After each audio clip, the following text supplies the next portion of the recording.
Well, hi, I'm Jeff Strong. I'm creator of the Auditory Brain Stimulation Therapy Rhythmic Entrainment Intervention. I'm also co-founder and creative director of BrainShiftRadio.com. Now, in this video, I want to talk a little bit about sensory processing. I've done videos about sensory processing in the past and kind of covered the gamut of the way we approach it with rhythmic entrainment intervention. And in this video, I want to break down just one piece and kind of do, just play for you a bit for one part of sensory processing so you can have a chance to see what this feels like if you have this particular issue.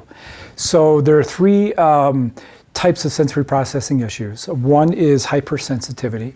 This is where we're over-responsive to sensory output. We get overwhelmed very easily.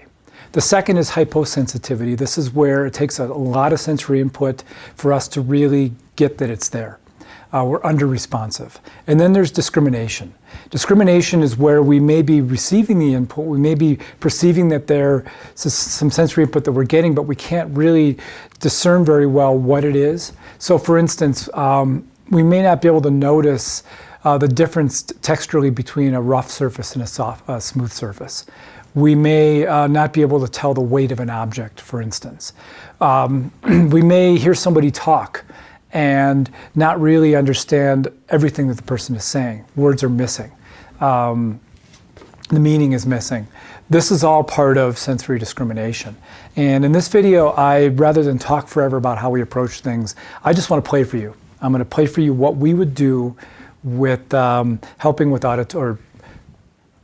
I'd like to play for you, kind of showing you what we do helping with sensory discrimination. Now, the discrimination, the way I'll approach it will be different depending on what the issue is, whether it's tactile, auditory, or whatever.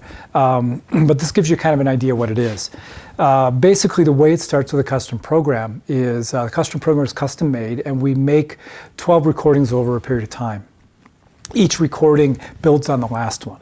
So we do the intake, we see the profile, we see what your goals are, we create the first recording, and the next recording is based upon that initial intake plus how you responded to the first recording. The third recording is based upon how you responded to the first two, and so on.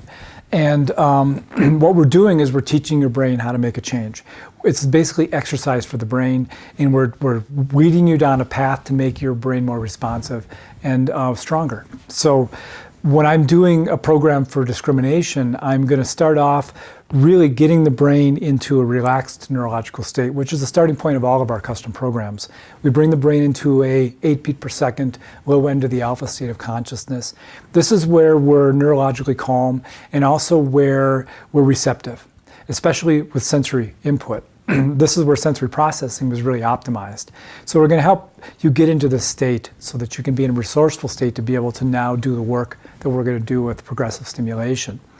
And so those rhythms will be fairly straightforward. There'll be kind of a comfortable predictability to them. You'll see a theme and a response and a building on that theme that feels safe and comfortable and is somewhat predictable. But as we get further into the program, the idea here is to teach the brain how to discern very intricate patterns and variations on patterns so that it now is able to look at things at a much deeper level. And so as I play this passage here, I'm going to start off with fairly open rhythms that have this predictability to them. And I'm going to go further and further into more complex, more tightly orchestrated, a lot more accents, a lot more variability in what I'm playing, less predictability, and this is what's going to help over time. So if you do have an issue with sensory discrimination of some sort, just sit back, let this play in the background. And if you do listen to this regularly, you probably will notice that your ability to start discerning the sensory input that you receive is improving. If you want to go to another level, obviously we want to do a custom program. But for now, I'm just going to play for a bit. Just turn on quietly in the background and let it drift from your awareness as it plays. So here we go.